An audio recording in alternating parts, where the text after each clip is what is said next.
Así de pie, busque su Biblia conmigo en el libro de Apocalipsis capítulo 3. Apocalipsis capítulo 3. Amén. Vamos a empezar leyendo el versículo 7. Si alguien está al lado suyo y no tiene una Biblia, por favor ayúdenlo.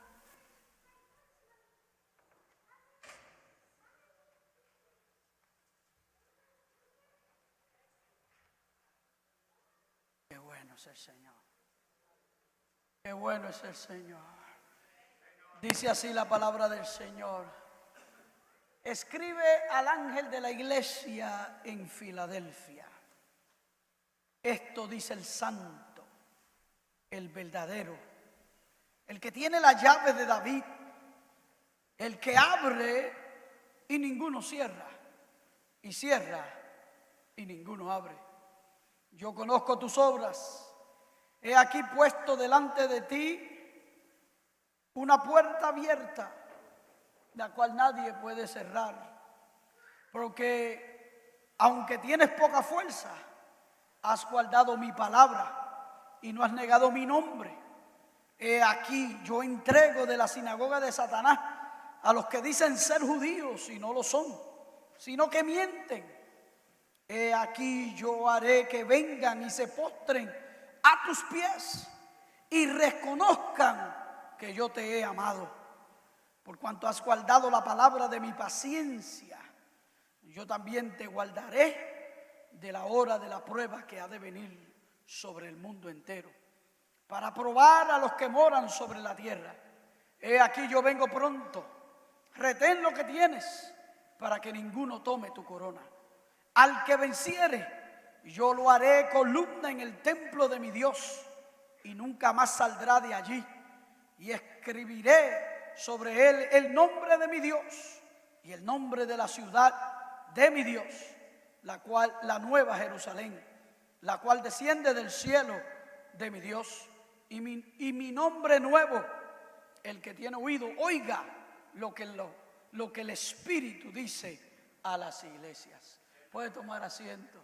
Qué bueno, estamos hoy llegando a la sexta iglesia en esta serie de Apocalipsis. Esta iglesia se llama Filadelfia.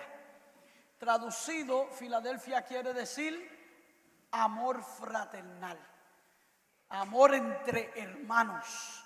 Dale la mano al que está a tu lado y dile: tú eres mi hermano, mi hermana, te amo. Es interesante cómo a través de los tiempos conocemos cada una de estas iglesias y su significado, y cómo cada una de ellas nos abre una ventana hacia lo que es, ¿verdad?, el mensaje de Dios a su iglesia, hacia su iglesia completa. Si miramos en el dispensacionalismo que hemos estado hablando, que cada una de las iglesias representan un periodo histórico en lo que es la historia de la iglesia. Filadelfia, que viene después de Sardis. Sardis quiere decir los que salen fuera o los que son sacados.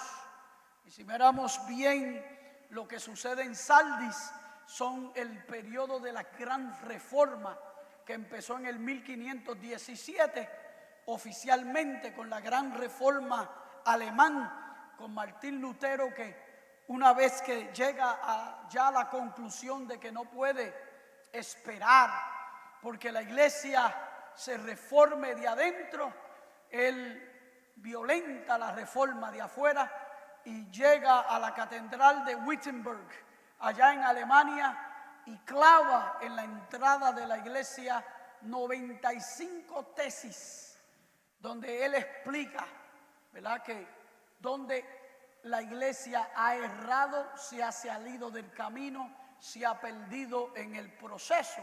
Y ahí empieza lo que los reformadores han llamado la reforma. 1517.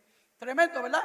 Como Sardis, su significado es los que salen fuera. Básicamente la iglesia se había convertido en una iglesia imperial, del imperio, y la iglesia dejó de representar los valores, ¿verdad?, de Dios, y comenzó a representar los valores del imperio.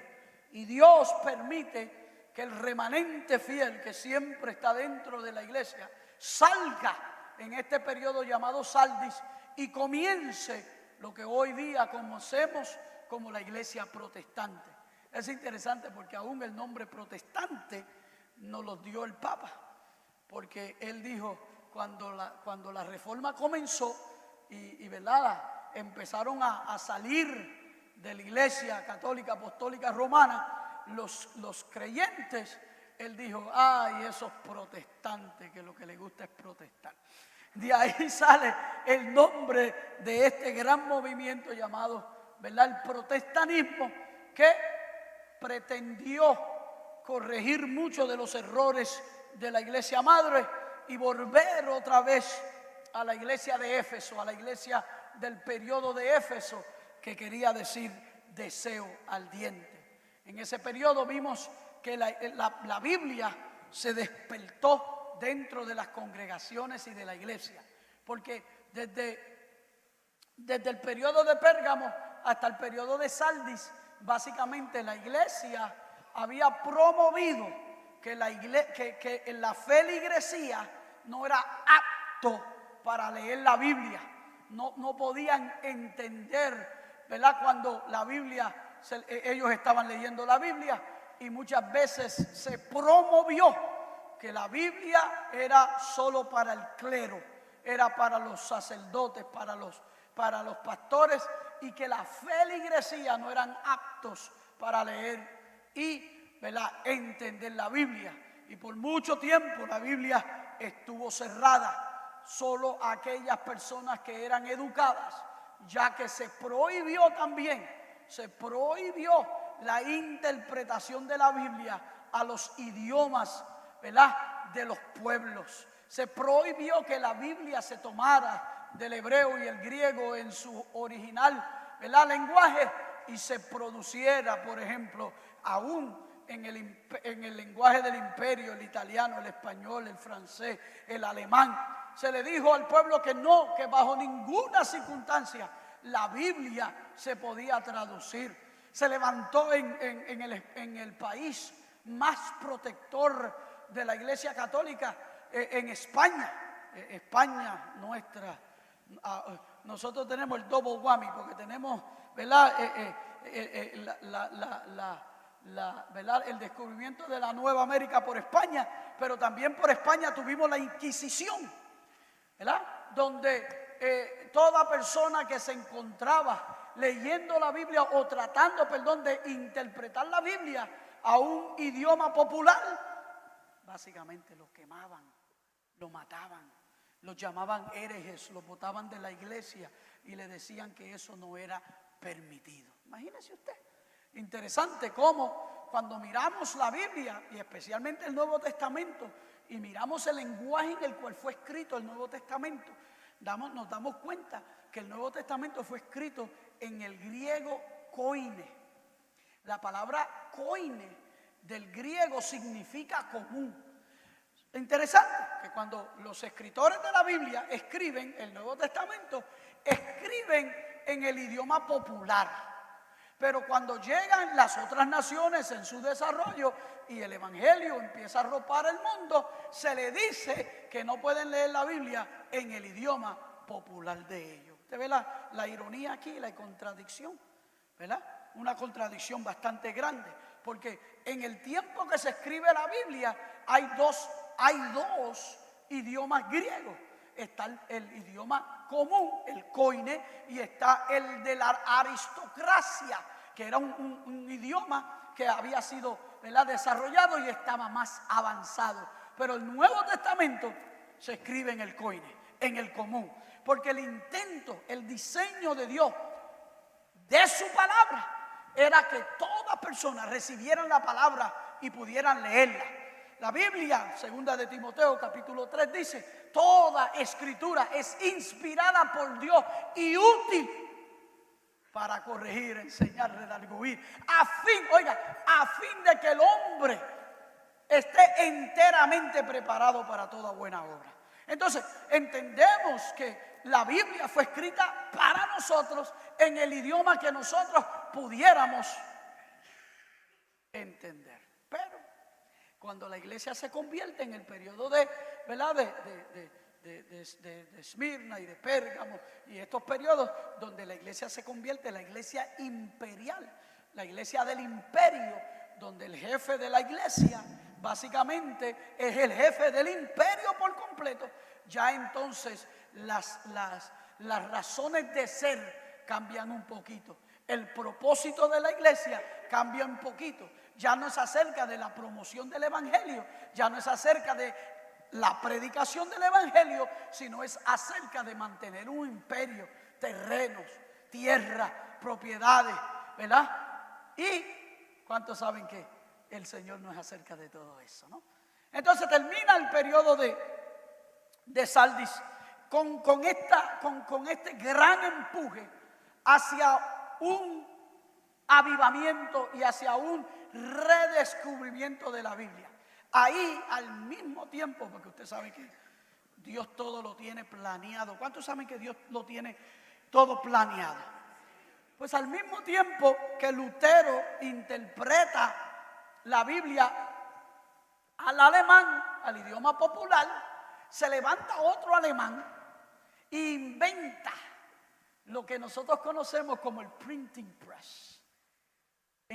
Inventa la manera de reproducir la imprenta, reproducir en altas, ¿verdad?, cantidades libros.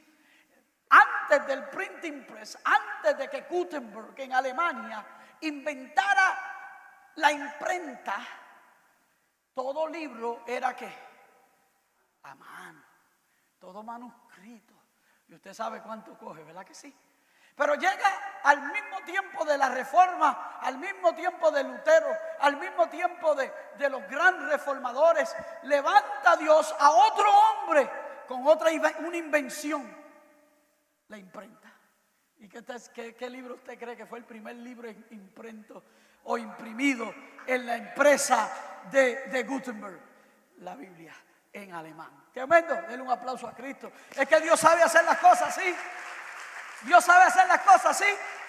Cuando Dios quiere un plan y Dios tiene un propósito y Dios va a hacer algo, no hay nadie que lo para, porque Él prepara todo para que su plan se desarrolle.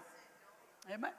Entonces, cuando miramos lo que sucede en medio de este periodo de Sardis, que termina para allá, empieza en el 1517 y termina en el 1749, podemos mirar que lo que Dios hace en este periodo, básicamente casi 200 años y pico, donde se levantan reformadores, hombres que empiezan a tomar la Biblia como debe ser tomada y empiezan a interpretarla como debe ser interpretada y empiezan a enseñar como debe ser enseñada. ¡Wow! Nadie dijo nada. ¿Ustedes están en la nieve afuera o están aquí calientitos? A ver si despiertan. ¿Es que es too early? ¿No? ¿Cuántos bebieron café? Parece que están medio dormidos todavía. ¿Ah? Entonces estos reformadores que Dios levanta, los levanta al mismo tiempo en diferentes naciones.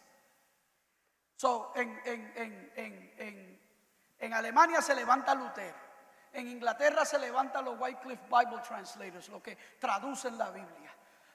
En Inglaterra se levantan otros. Y en todas naciones empiezan hombres a levantarse, ¿verdad?, interpretando la Biblia, escribiendo la Biblia en el idioma original del pueblo para que el pueblo reciba la Biblia. España fue el último. Porque España, las inquisiciones de España, mire, yo tengo un librito que se llama ¿Cómo nos llegó la Biblia en español? Que básicamente da hasta pena leerlo. Porque España se dio a la tarea durante el periodo de la Inquisición, de borrar como diera lugar la Biblia en español. Increíble. No querían la Biblia en español, en su propio idioma. La Biblia para los españoles era solamente permitida en su idioma original. Y todo el que se atreviera a tratar de interpretarla y escribirla en idioma popular, lo mataban. ¿Cuántos han escuchado de las grandes inquisiciones de España? Increíble. Pero mire, pasa estos 200 años y llegamos entonces al periodo de la Filadelfia. Y el periodo de la Filadelfia, que empieza en el 1750, ya estamos llegando al presente. La semana que viene llegamos al presente, no se lo pierda, un mensaje muy importante sobre el presente de la iglesia. Pero llegamos aquí de 1750 a 1900. Y aquí lo que encontramos es que hay un resurgimiento de lo que es el espíritu de evangelismo. Mire lo que pasa. Cuando la Biblia es entregada al pueblo, el pueblo corre con la palabra de Dios. ¿Viste? Nunca la palabra de Dios puede ser amarrada por hombres que están buscando, ¿verdad?, algo, un interés propio. Cuando la Biblia llega al pueblo, entonces el pueblo toma la Biblia y hay un gran avivamiento.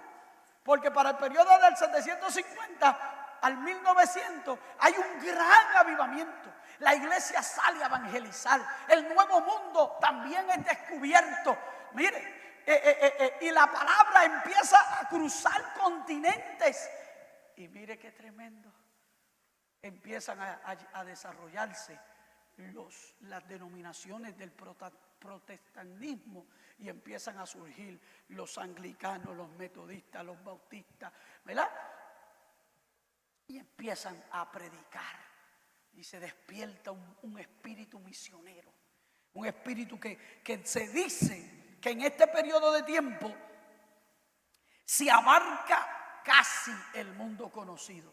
Muchos dicen que el doctor Livingstone, ¿se acuerdan? El gran famoso misionero a la África, que se había perdido en la África en aquel tiempo. Imagínense, estamos hablando del 1700 y pico, cuando Livingstone va a África a predicar. Todavía las tribus de África comían gente. Y se creía que Livingstone, si había muerto, lo habían matado. Y no fue hasta que hubo de Inglaterra, fue enviado una comisión a buscarlo. Y cuando se encuentran con él en el corazón de África, la gran frase famosa en el mundo inglés que se conoce, cuando el inglés se encuentra con este hombre, todo barbudo, todo, ¿verdad?, en la selva de África, pero él ve que él es blanco. Y el hombre que escribe el libro dice: yo sabía que no era de África, porque detrás de todo el pelo y detrás de toda su fachada se veía un hombre blanco. Y él le dice: Dr. Livingstone, I presume. Y él le habla en inglés y le dice: presumo que tú eres el doctor Livingstone. Y él le dice: sí, soy yo. ¿Y qué estamos haciendo? ¿Y qué estaba haciendo? Predicando el evangelio a través de toda África. Tremendo, ¿verdad que sí?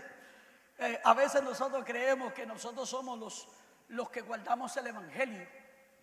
Nunca se crea usted que es el único, ¿sabe? Hay gente que se le va el orgullo a la cabeza y se creen que no, yo soy el único que sé enseñar, yo soy el único que sé predicar, yo soy el único que puedo hacer. Mire, hermano, Dios tiene su gente en lugares que usted ni conoce. Dios manda gente a lugares que nosotros ni nos podemos imaginar, porque el que está moviendo el tren de la iglesia se llama Jesucristo. Yo lo que le doy gracias a Dios es que nos mandó a Rhode Island, por lo menos. Aquí está la cosa un poquito mejor, ¿verdad que sí? Aquí está la cosa un poquito mejor. Imagínate que nos hubiera mandado a África o a un lugar, ¿verdad? Tremendo. Yo he estado en África, así que, pero no en las partes más malas, en las partes un poquito mejores. Así que, ¿verdad? Pero Dios nos trajo aquí y aquí estamos predicando. Lo importante es que seamos fieles donde Dios nos ponga, donde Dios te pone, donde Dios te lleva, donde Dios dice, haré esto, ahí sé fiel, el resto le toca al Señor. Fíjese, otra de las cosas que fue grande en este periodo fue que la iglesia volvió a la piedad cristiana. La iglesia volvió a la piedad cristiana. La iglesia se había olvidado del prójimo, del hermano. La iglesia se había olvidado de la piedad.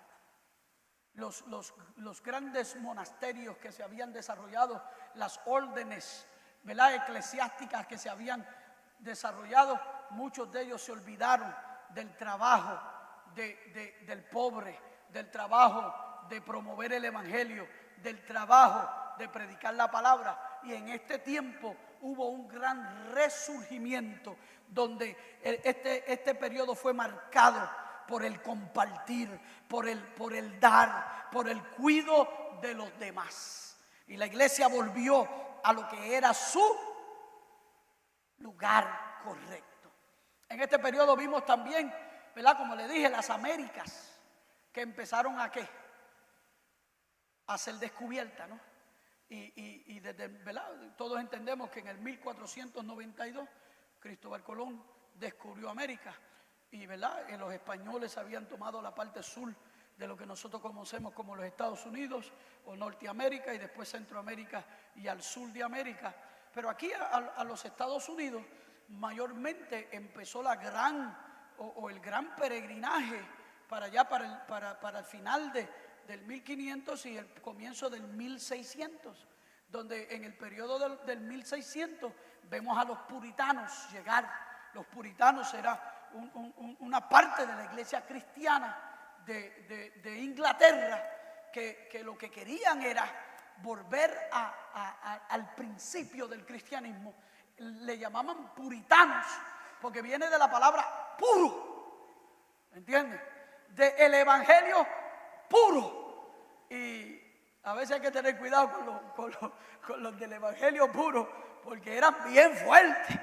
Amén. Era bien difícil aún salvarse dentro de este movimiento. Pero si usted se va, ¿cuántos han ido aquí a Plymouth Rock, aquí en Massachusetts? ¿Cuántos han llegado a ver, ¿verdad? Todavía hay un barco, una réplica ahí. Hay un pueblo completo que diseñaron ahí para demostrarle el periodo de cuando llegaban, ¿verdad?, los puritanos y los primeros peregrinos aquí a los Estados Unidos. Y hay un pueblo que se visten, se disfrazan y todo como que estuvieran en el 1600 y pico. Y usted va ahí y usted puede ver cómo ellos vivían y cómo, ¿verdad?, cocinaban y cómo corrían. Y una de las cosas centrales de su vida era el evangelio. El pastor de la iglesia era básicamente la ley del pueblo, el alcalde del pueblo. La disciplina de la iglesia era la manera que ponían a la gente en la cárcel. Aquí ponemos en disciplina, pero no metemos preso a nadie. Los puritanos, cuando el pastor ponía a alguien en disciplina, lo metían preso. Qué tremendo, ¿eh? ¿Cuántos le dan gracias a Dios que las cosas cambiaron?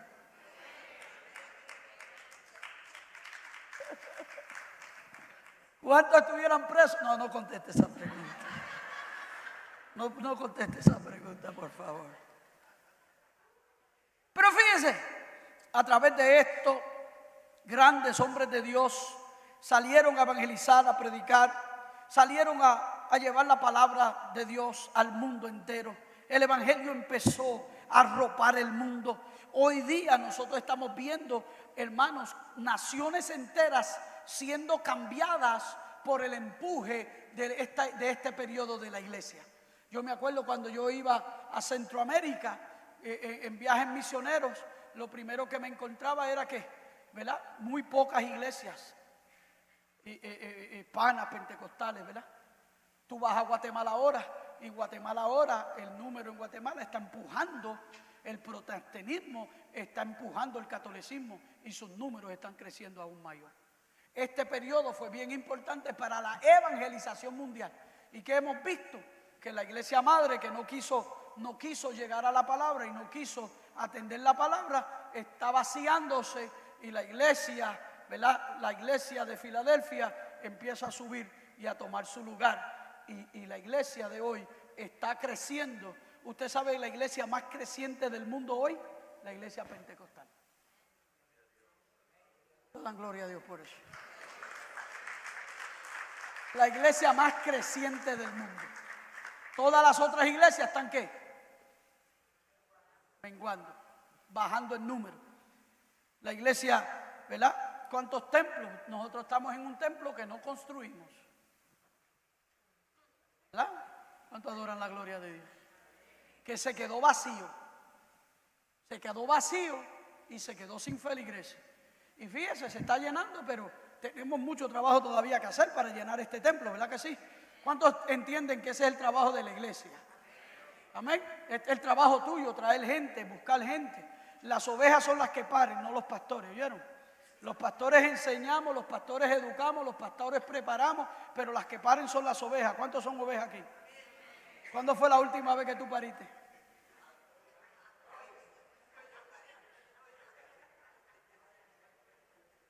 Dale la mano que está a tu lado y dile, hace tiempo no te veo dar a luz. Aleluya.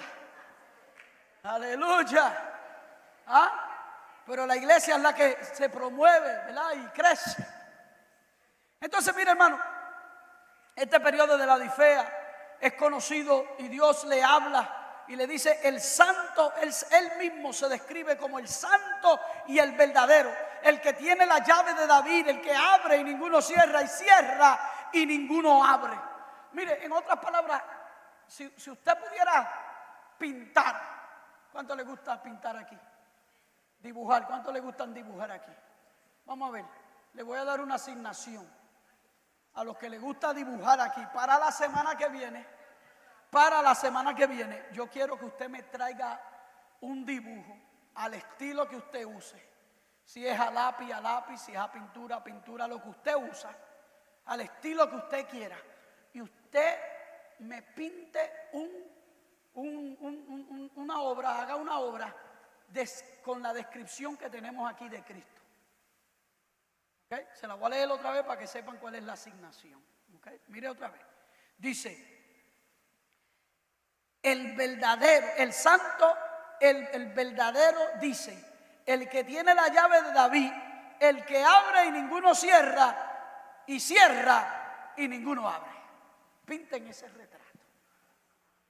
Pinten ese retrato. Léanlo otra vez en casa. 3:7 para que lo lean bien. 3:7. Léanlo bien y dibújenme ese retrato. Les voy a dar 2 o 3 ideas de lo que dice ese texto y de cómo usted lo puede dibujar. Pero ese texto lo que dice es, si yo lo dibujaría, que no sé dibujar, en casa la artista es la pastora. Amén. Pastora es la artista en casa, yo no sé dibujar. Yo sé romper paredes y construir. Mi esposa sabe dibujar. ¿Ah? Pero si yo tuviera el arte de dibujar, yo pondría un hombre fuerte. Lo primero que yo dibujaría fuera un hombre fuerte. Un hombre que nadie puede conquistar. Un hombre que hasta Arnold Schwarzenegger le quedara corto. Le quedara corto. Yo pondría y yo dibujaría un hombre bien grandote y fuerte. Y detrás de él pintaría una puerta gigantesca. Una puerta gigantesca. Y un candado bien fuerte. Y guindándole del lado al hombre, le pondría una llave, una sola llave. Guindándole del lado al hombre, le pondría una sola llave. Y detrás pondría como la entrada de un gran castillo. Esa puerta estaría puesta en la entrada de un gran castillo. Y abajo le escribiría en letras pequeñas, el que abre y nadie cierra, y el que cierra y nadie abre. Esa es mi imaginación. Usted deje que la musa lo ayude y usted ponga lo que usted crea. Pero mire qué tremenda descripción de Cristo aquí.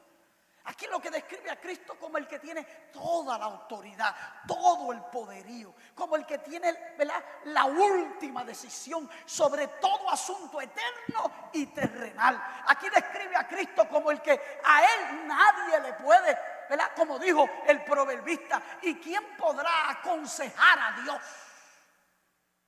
Es a Dios. Porque a veces nosotros los seres humanos nos ponemos que no hay nadie que nos puede aconsejar, ¿verdad que sí? Que creemos que lo sabemos todo, que podemos hacer cualquier cosa, pero la palabra al único que le da esa o le hace esa declaración es a Cristo. Es al Rey de Reyes y Señor de Señores. Es al que todo lo puede, ¿verdad? Es al omnipotente, nuestro Dios. Amén. Así que Dios aquí, Jesús se presenta como aquel que no necesita que nadie lo ayude, sino que Él tiene toda la fuerza y toda la autoridad. Porque cuando se habla de cerrar y abrir, está hablando de autoridad. ¿Quién tiene llave de su casa? ¿Quién tiene llave en su casa? Solo los que tienen la autoridad de entrar. ¿Ah?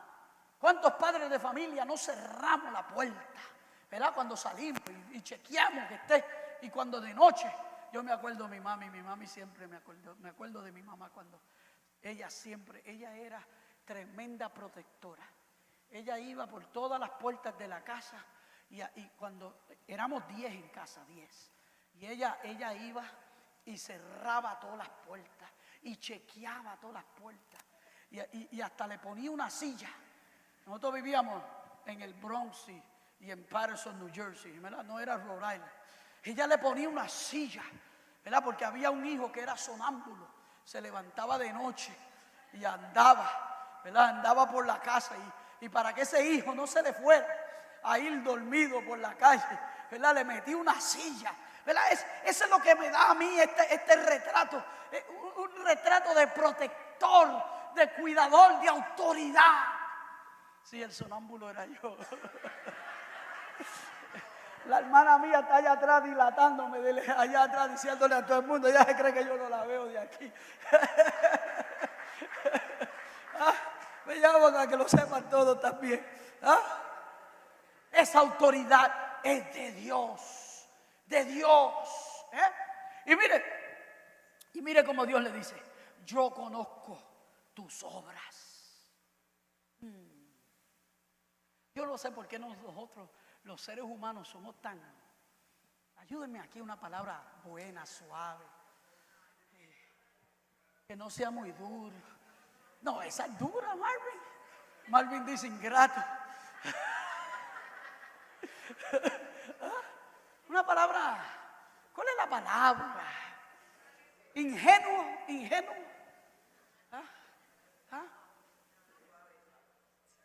Usted piense una para yo no decirla de aquí. Que a veces nosotros creemos que estamos engañando a Dios y que le tenemos algo escondido a Dios y que Dios no sabe lo que nosotros estamos haciendo. Y que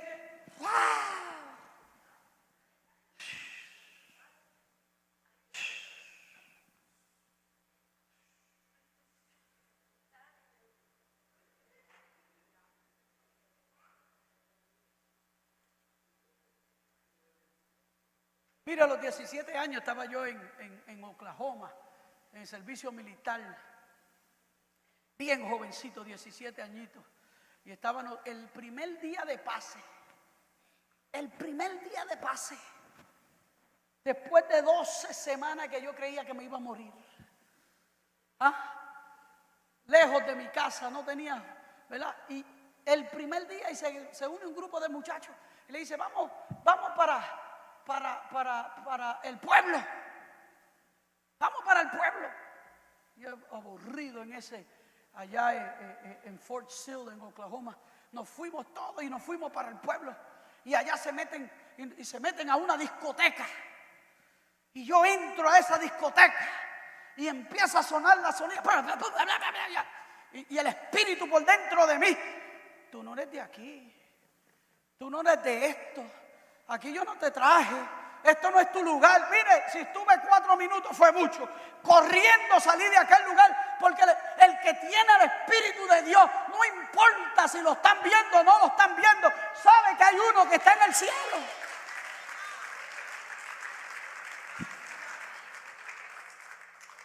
Ten cuidado con los amigos, ¿verdad? Con los amigos, y especialmente cuando uno es jovencito, uno tiene que separarse de esa clase de amigos, porque te llevan a hacer lo malo. Pero qué bueno es tener al Espíritu de Dios y al Espíritu Santo, ¿verdad? Que cuando tú vas a hacer algo malo, empiezan a sonar las alarmas y empieza a tu espíritu a incomodarse y empieza la palabra de Dios a fluir y empieza Dios a hablarte y te dice, ¡hele! Párate, párate, párate. Yo conozco tus obras. Yo sé quién tú eres. Dice, he aquí puesto delante de ti una puerta abierta, la que nadie puede cerrar. Por eso a veces yo me confundo muchas veces, o me entristezco, mejor la palabra, cuando veo a cristianos que no asumen su lugar en el Señor, que no asumen su posición que Dios le dio, que se sienten atemorizados, débiles, sin fuerza. Yo siempre puedo ser así cuando no estoy confiando en Dios, porque en la humanidad sí soy débil, pero con Dios soy un poderoso gigante. Pablo en un momento allá en Filipenses capítulo 4 dijo, todo lo puedo en Cristo que me fortalece. Todo, no algunas cosas, todo lo puedo en Cristo que me fortalece. ¿Cuántos están entendiendo? El Señor le dice, yo he puesto una puerta delante de ti que está abierta y nadie la puede cerrar. Y le dice, porque aunque tienes pocas fuerzas, has guardado mi palabra y no has negado mi nombre. Y mire lo que Dios le da a aquellos que encuentran la fuerza en el Señor. Le dice, he aquí, yo entrego de la sinagoga de Satanás a los que dicen ser judíos y no lo son.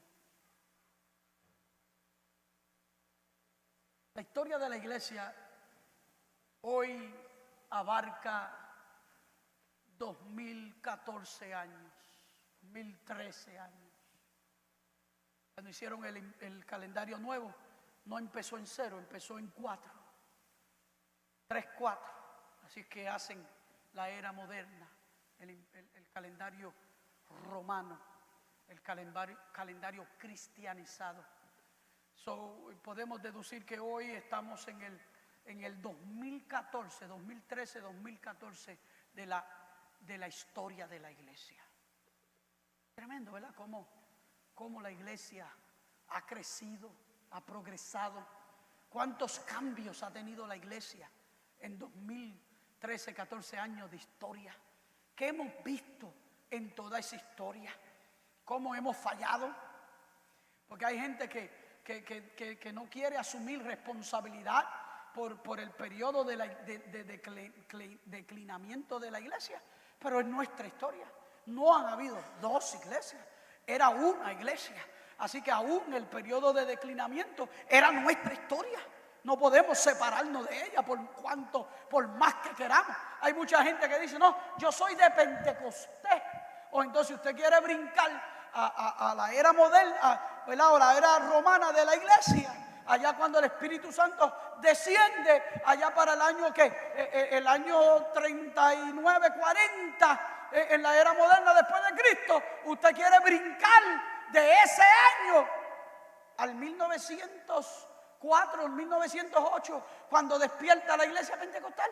¿Y qué pasó en el medio? ¿Qué pasó en el medio? Es parte de nuestra historia. Y tenemos que saber lo malo que se hizo para no repetirlo. Hay un dicho por ahí popular que dice que el que no estudia su historia está condenado a repetirla. Así que nosotros tenemos que ser gente intelectual, inteligente, que conocemos nuestra historia, ¿no? Y el Señor le dice, mira, yo sé que tienes poca fuerza, pero por cuanto has guardado mi palabra y no has negado mi fe, yo entrego de la sinagoga de Satanás a los que dicen ser judíos y no lo son, sino que mienten. He aquí yo haré que vengan y se postren a tus pies y reconozcan que yo te he amado. Es tremendo. Mire, hermano, si tú estás con Dios y tú estás haciendo las cosas de Dios, no te preocupes. Dios se va a encargar de poner tus enemigos a tus pies. Oh, wow, pero ese aplauso debe ser más fuerte. Dios va a poner tus enemigos a tus pies, tranquilo, no, además ni te preocupes de ellos. El problema como cristiano es que Dios quiere que nosotros lo dejemos a Él. El Señor dice, mía es la venganza, yo pagaré. Pero cuando tú te metes a hacer el trabajo del Señor, le dice, bueno, mijo, pues si tú quieres hacerlo, pues haz lo tuyo, yo me quedo fuera. Tremendo, ¿verdad que sí? Así que Dios lo que le dice a esta iglesia es, no te preocupes, yo te voy a dar la victoria, yo te voy a poner aún tus enemigos a tus pies, yo te voy a hacer ser lo que yo diseñé que tú fueras. Porque mire lo que pasa actualmente en la historia de Filadelfia, en el mensaje a la iglesia que está en Asia Menor. Esta iglesia tenía muchos problemas con sismos, muchos terremotos. Y se movía mucho. Tenía muchos momentos en que tenían que reconstruir todo lo que se había construido. Y la iglesia, la ciudad fue fundada por un rey de Persia que se llamaba Filadelfo. Y él le puso su nombre a la ciudad, le puso Filadelfia. Él se llamaba Filadelfo. Y le puso a la ciudad Filadelfia. Y esta iglesia tuvo muchos problemas porque ahí habían unos judíos. ¿Se acuerdan que le dije que los primeros que perseguían a la iglesia eran quién? Los judíos. La iglesia siempre ha tenido perseguidores. Dios en un momento u otro ha permitido que la iglesia sea perseguida. Yo no pretendo tratar de saber el por qué, ni tratar de dar explicación el por qué, porque eso le toca a Dios. Pero si miramos a la historia y vemos que en diferentes partes de la historia Dios permite que la iglesia sufra, que la iglesia sea perseguida, que la iglesia sea atacada. Y nosotros quizás como interpretadores, como teólogos pequeños, leyendo la historia, quizás podemos tener ciertas opinioes de el por qué, pero el único que sabe la razón verdadera es Dios.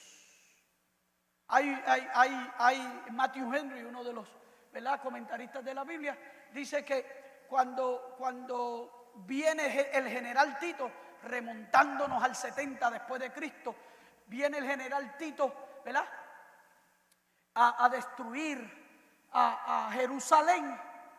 La iglesia entonces sale de Jerusalén y es esparcida por el resto del mundo. La iglesia es esparcida por el resto del mundo. Y hay teólogos como Henry que dicen, a lo mejor esto era lo que necesitaba la iglesia para acabar de salir de Jerusalén, porque no estaban cumpliendo su misión de evangelizar al mundo. Y cuando viene el general Tito, invade, destruye, todos los cristianos hacen ¿qué? Se dispersan. Y con ellos va el evangelio. Pero si ustedes se acuerdan, ellos estaban supuestos a hacer eso antes. Mateo 28, 19 y 20 dice, ¿y por dónde? Por Jerusalén, por Samaria, por Judea. ¿Por dónde dice? Y por todo el mundo. Y predicar el evangelio. Marcos 16. Mateo 28, ¿verdad? Entonces el pueblo de Dios estaba sentadito en Jerusalén tranquilito y no fue hasta la gran persecución de Tito que la iglesia sale. Ojalá que tú no esperes una calamidad, un empuje de esta manera. Ay, ay, ay. Usted estará calladito, pero yo estoy en fuego acá arriba. Ojalá que usted no espere una incomodidad para empezar a hacer lo que Dios te llamó a hacer. Aleluya. ¿Cuál será tu general Tito? Dale la mano al que está a tu lado y diga, ¿cuál será tu general Tito? Dale la mano al que está a tu lado y diga, ¿qué vas a esperar para empezar a hacer lo que Dios te llamó a hacer hace rato? ¿Ah? Se está poniendo duro esto ahora. ¿Ah? ¿Qué vas a esperar para hacer lo que Dios te mandó a hacer? Necesitas tú un general Tito que entre, ¿verdad?, por tu casa para tú moverte a hacer lo que Dios te ha llamado a hacer.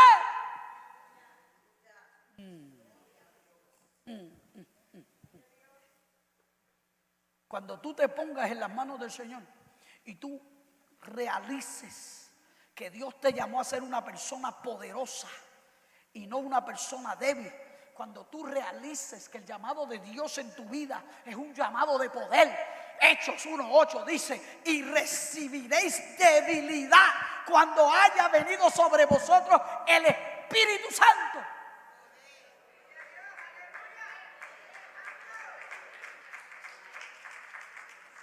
O sí saben para corregirme aquí, pero cuando viene el enemigo a hacer escante en su vida, no saben para corregir al diablo.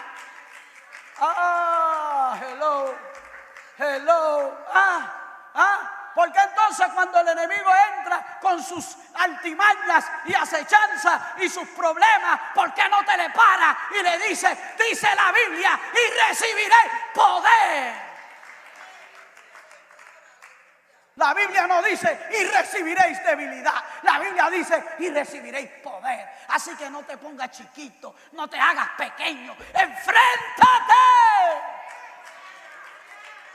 Y aunque eres débil, el Señor te dice que Él va a abrir una puerta que nadie puede cerrar. Y olvídate ya de lo que la gente piensa de ti. Hay gente que están tan preocupados por lo que dice la gente.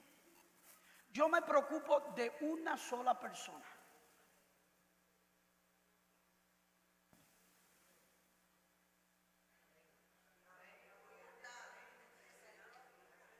Después que Él sepa lo que hay en mi corazón,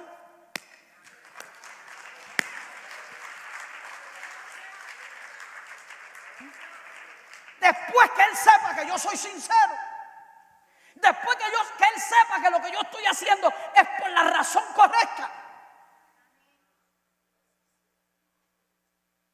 Porque ya me cansé de impresionar. Porque mientras tú tratas de impresionar y hacer que la gente crea, siempre va a haber gente que no cree y que son terribles. Hay gente que, mira, tú le dices azul y ellos ven verde, tú le dices negro y ellos ven blanco. Tú vas y le haces un favorcito por amor y dices que es lo que quiere. Ya no hay cómo entender.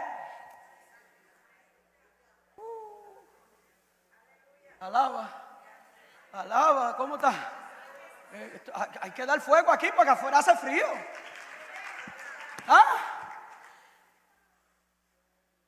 Mire, hermano, olvídate de los que mienten. A veces uno cuando está siendo atacado o cuando uno está siendo perseguido, uno se hace la víctima. Ay, bendito. Mira lo que están haciendo con el nene de Ana. Pobrecito mío.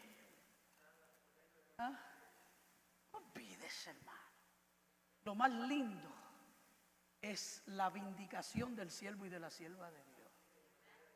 Lo más lindo que al fin, aleluya, al fin tú te encuentres delante del Cristo de la gloria y escuches esas palabras preciosas que te digan: ven, buen siervo y fiel, en lo poco has sido fiel, en lo mucho te pondré. El hombre de la tierra que cree o no cree en ti no tiene nada para darte a ti. ¿Qué es lo que el hombre de esta tierra puede darte a ti? por problemas, dolor de cabeza, sin sabores.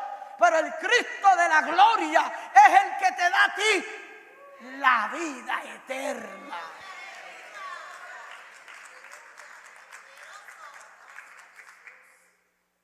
Mire, acá lo voy a dejar acá abajo para que no me oyen los de afuera.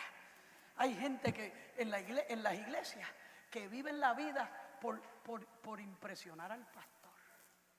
Ay, que el pastor me vea. Después en la casa hace cuantas barbaridades, ¿no? Allá en la calle hace cuantas barbaridades, ¿no? Pero que el pastor vea. Deja de impresionarme a mí. Yo no te voy a llevar a ti al cielo. Mire, si a veces estoy yo peleando por llegar yo, más, y el que se me reguinde, lo voy a sacar. Salte que me hacen eso. Alaba, alaba, alaba. ¿Ah? Opa. ¿Y qué vale que el pastor te vea? ¿Qué es lo que puede darte? Una partecita, ponerte a paliar nieve afuera. Ese hermanito santo lo voy a poner a paliar nieve. ¿Qué es lo que el pastor puede hacer por ti?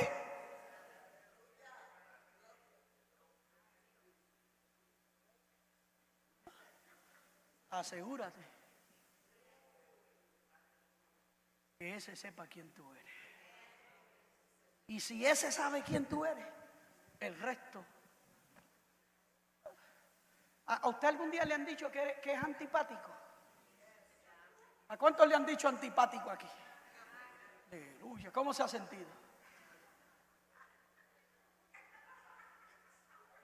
¿Le han dicho algo que le ha molestado? ¿Ah? ¿Te vas a morir? ¿Ah? Ahora, ¿te ha dicho Cristo lo que siente de ti?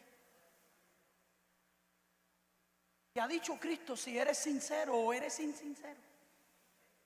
Ahora, eso sí, preocúpate. Cuando llegue la palabra y la palabra llega donde ti y tú sientes un redarguir del Espíritu, ahí sí preocúpate. Porque ahí no es el hombre diciéndote algo otro, ahí es el Espíritu Santo corrigiéndote. Y ahí es donde tú debes, hello, yes sir. Voy a dejar de hacer esto porque si a Cristo no le gusta, yo me voy a enderezar. ¿Cuánto están entendiendo? Voy a seguir porque si no, es que como, mire, qué lindo, me dieron la parte tempranito. I am so relaxed right now. Mire, a esta gente, ¿qué no le dijeron a esta gente? Mire, a ellos le dijeron apóstatas, mentirosos, herejes, sectaristas. Que se burlaron de ellos de todas formas y de toda manera. Querían apagar su espíritu. Aquellos que siempre hay una gente élite, ¿verdad? Siempre hay gente que se cree mejor que la otra gente. ¡Qué terrible! Mire, ese espíritu es del diablo, ¿sabe? Ese es un espíritu demoníaco, ¿sabe? La persona que se crea mejor que la otra está lleno de demonios. Ay, santo, se me fue la mano. ¿O está bien todavía? Avísenme. Termino. Ya, voy para adelante. Oye, a esta gente le gusta, honey, ¿qué hago? Yo no sé de dónde sale eso. Si cada uno de nosotros tenemos algo y no es propio de nosotros. Te digo, usted sabe lo que cada uno de nosotros tenemos. El Señor lo dijo en Génesis. Hagamos al hombre a nuestra imagen y semejanza. Todos nosotros tenemos la imagen de Dios en nosotros.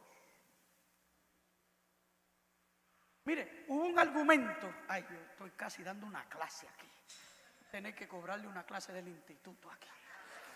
En el primer concilio de la iglesia hubo un argumento de que si Jesús era lo mismo que el Padre y el Espíritu Santo, que si Jesús tenía los mismos poderes, las mismas capacidades, que si Jesús, ¿verdad?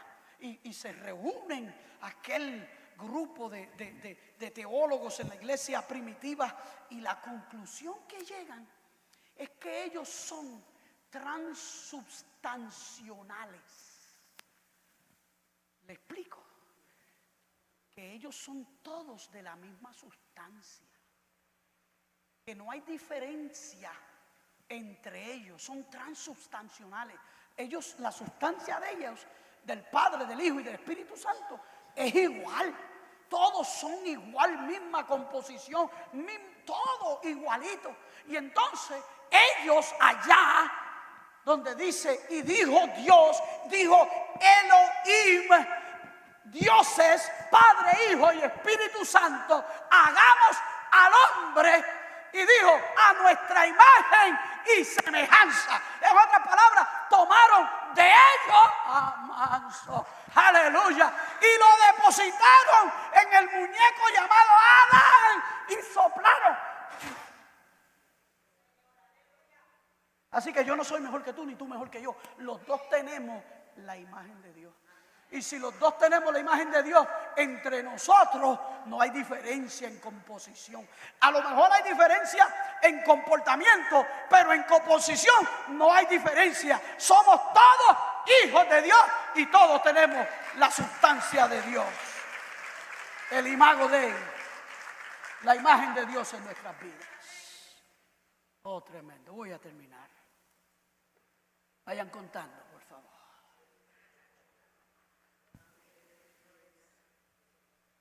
Dice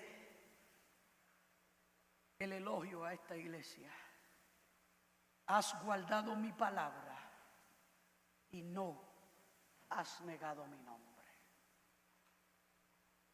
Hay una cosa con la fidelidad.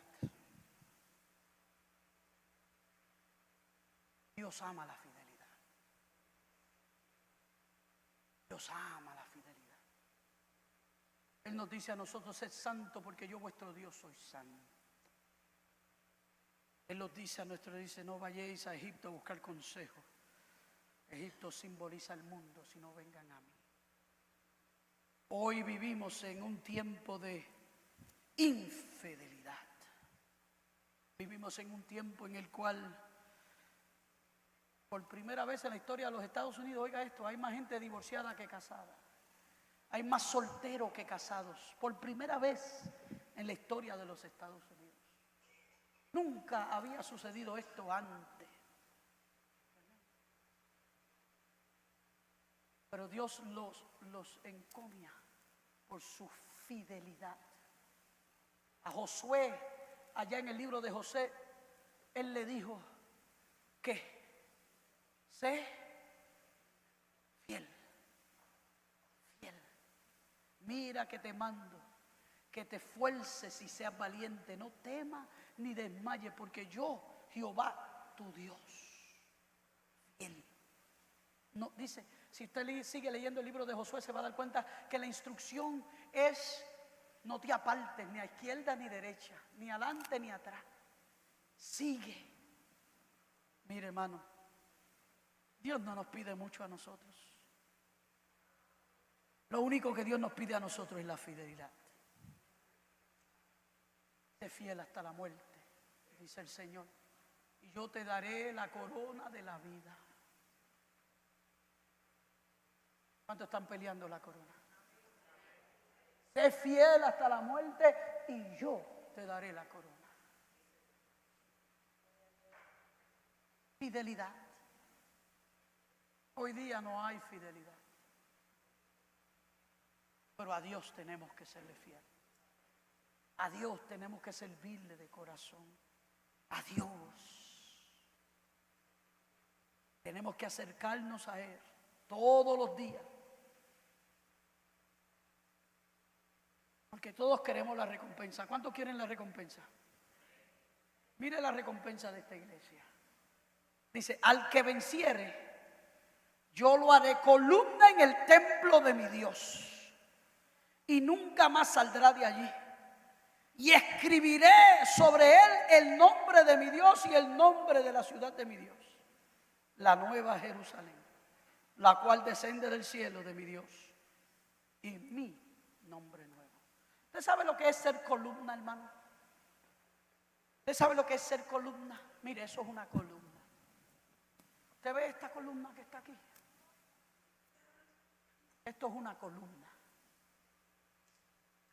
Y todas las columnas siempre son decoradas. Usted ve este mármol que está acá afuera. Esto es mármol, ¿sabe? No me lo rompan. Es caro. Usted ve esto. Esto es un mármol decorativo. Este mármol solo decora lo que hace esta columna. Esta columna, adentro de aquí, hay hierro. Yo quisiera que un día usted se vaya a correr cables conmigo en esta iglesia.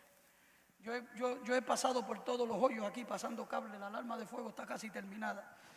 Y usted ve aquí debajo, que no se ve, hay un muñeco hecho, una estructura hecha de hierro completa. Aquí hay unas vigas que cruzan. No se ven, está todo tapado. Pero aquí hay unas vigas de hierro que cruzan de lado a lado, más ancha que yo,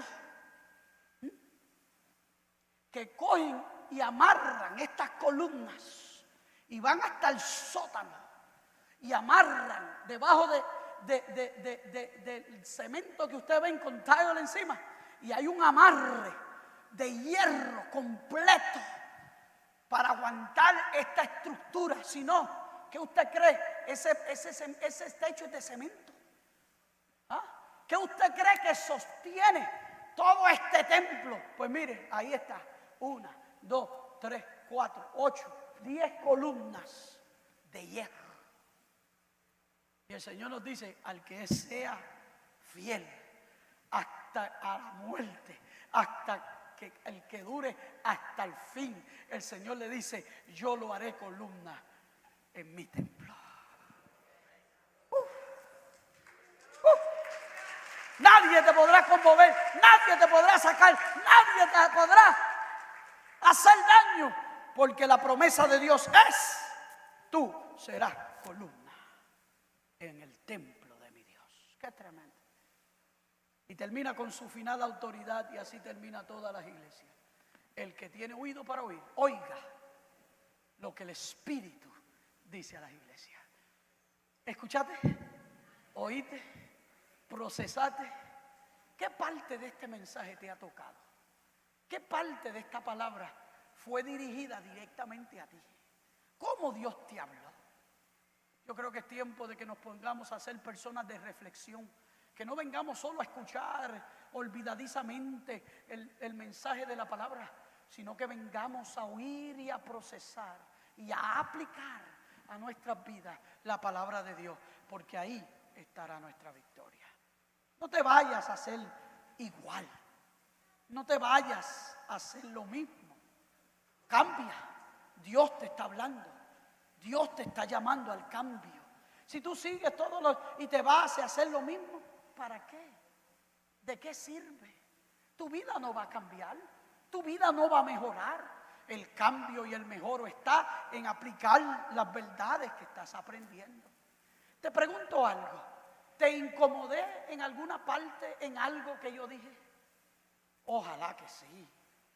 Ojalá que algunos hayan sido ¿cómo es? Incomodados. Porque si no incomodé a nadie, no prediqué. Hay gente que dice que quiere que los pastores solo lo hagan sentir bien. Y cuando tú toques a la puerta del cielo, sintiéndote bien, ¿qué te va a decir San Pedro?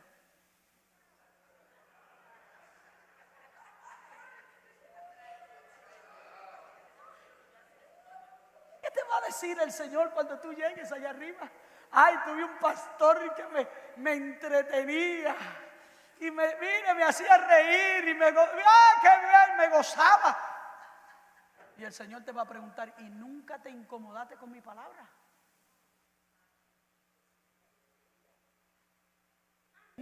¿Nunca te incomodaste con mi palabra? Pues ojalá que sí. Porque la única manera que podemos dejar que la palabra cambie, moldee, haga la diferencia en nuestras vidas, es que la escuchemos y nos incomode. Porque déjeme decirle una cosa: hay gente que dice que en la iglesia no debe haber pecadores. Yo digo todo lo contrario. En la iglesia siempre debe haber pecadores. ¿Amén? Porque ¿cómo se van a arrepentir? ¿Y a quién le vamos a predicar? A los santos. Los santos pueden celebrar y no tienen que... Pero a la gente que está mal es que hay que predicarle para que se arreglen.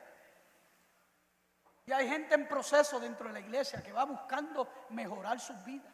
Y a través de la palabra, ese proceso va tomando lugar y ellos van cambiando. Amén. Así que si hoy te incomodaste, gloria a Dios. ¿Qué vas a hacer con ese incomodo? O esa incomodidad. ¿Qué vas a hacer? ¿Qué vas a hacer? ¿Te vas a de tu casa y te vas a olvidar? ¿O vas a poner en práctica lo que has escuchado? ¿Amén? Ponte de pie conmigo, por favor. Aleluya.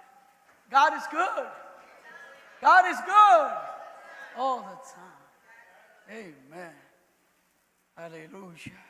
Padre, te damos gracias por tu palabra, Señor. Hazla que brille en nuestros corazones y que dé paz, que dé aliento, corrección, redarguir y que nosotros la recibamos para cambiar y para echar hacia adelante. No nos permite que llegue, no nos permita, Señor, que llegue el rapto y nosotros todavía tratando.